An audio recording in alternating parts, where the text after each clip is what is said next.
आज मैं अपनी पार्टी के दलित सांसद आजी सुमन जी के साथ खड़ा हूँ। ये सुमन जी के घर पर जो हुआ है हमला, वो बहुत सोच समझ करके हमला हुआ। पीड़ित समाज में एक डर पैदा किया जाए। मुझे गोली मारने की धमकी मिल रही है। अगर हमारी पार्टी के लोग शिकायत भी करने जाने तो उस पर FIR दर्ज नहीं हो रही है। इन सब के पीछे सरकार का सपोर्ट और फंडिंग थी।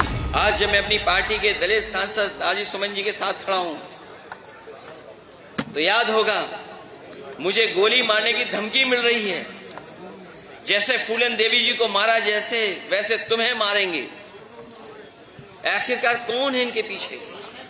और अगर ये धमकी दी गई है, अगर वो पोस्ट वायरल हो रही है, सोशल मीडिया पे चल रही है, वैसे तो सरकार को खुद संज्ञान लेना चाहिए। लेकिन अगर हमारी पार्टी के लोग शिकायत भी करने जाने तो उस पर FIR दर्ज नहीं हो रही है।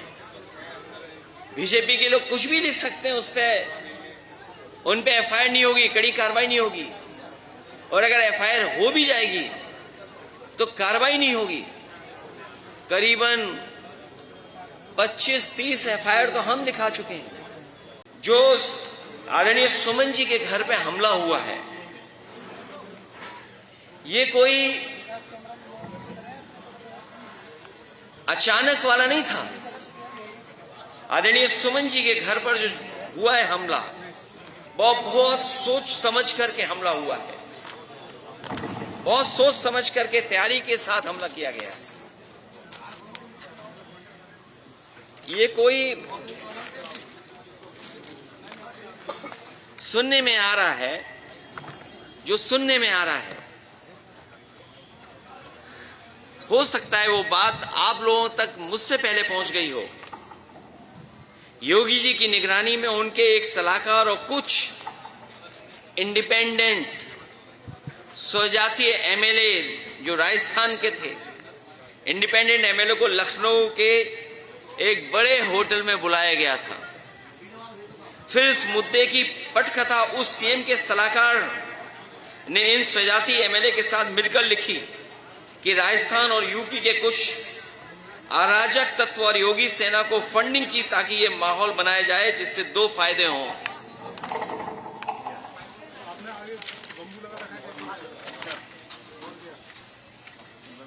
केंद्र की बीजेपी सरकार को यह बताया जाए कि राजपूत योगी के साथ हैं और योगी की CM कुर्सी बनी रहे। यूपी में पीडीए और आगरा में मुख्यतः जाटा मुस्लिम निषाद और कुशवाहा समाज में एक डर पैदा किया जाए और खासकर पीडीए समाज में एक डर पैदा किया जाए जिससे ये अपने हक की आवाज उठाना बंद कर दें।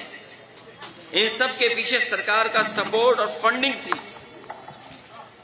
किसने खाने का इंतजाम किया, किसने टेंट का इंतजाम किया, कौन कुर्सी का इंतजाम करा रहा था, कौन हॉस्टल में रुकवा रहा था, कौन होटल में रुकवा रहा था। इस सब के पीछे सरकार का सपोर्ट और फंडिंग है। कई एजेंसियां जो योगी जी के सेना की गाड़ी के काफले नफरत वाले रील्स और असलों की फोटो को वायरल करते हैं।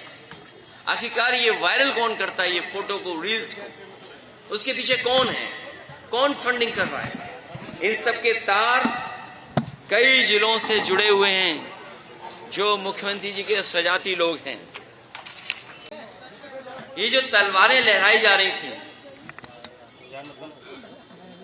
ये भोले सीधे साधे लोगों का फायदा उठा रहा था कोई। मैं इस बात को इसलिए कह रहा हूं, जिसने मुझे मारने का कहा कि मैं गोली मार दूंगा, वो बहुत ही गरीब, भोला भाला, सीधा इंसान है। इसी तरह बहुत सारे भोले भाले लोग आए थे, उन्हें कठपुतली की तरह इस्तेमाल किया जा रहा था। उन्हें यह भी नहीं पता था कि उनके कठपुतली बनाने में किनकी उंगलियों में धागा है। लखनऊ वालों के हाथ में धागा था कि दिल्ली वालों के हाथ में धागा था। ये जो कुछ हम लोगों ने देखा, ये लखनऊ और दिल्ली का जो झगड़ा है बड़ा वाला, उसकी वजह से ये ताकत दिखाने का प्रदर्शन हुआ था। जो घटनाक्रम हुआ है, जिस बात को लेकर के यहां पर आगरा में तलवारें लहराई गई,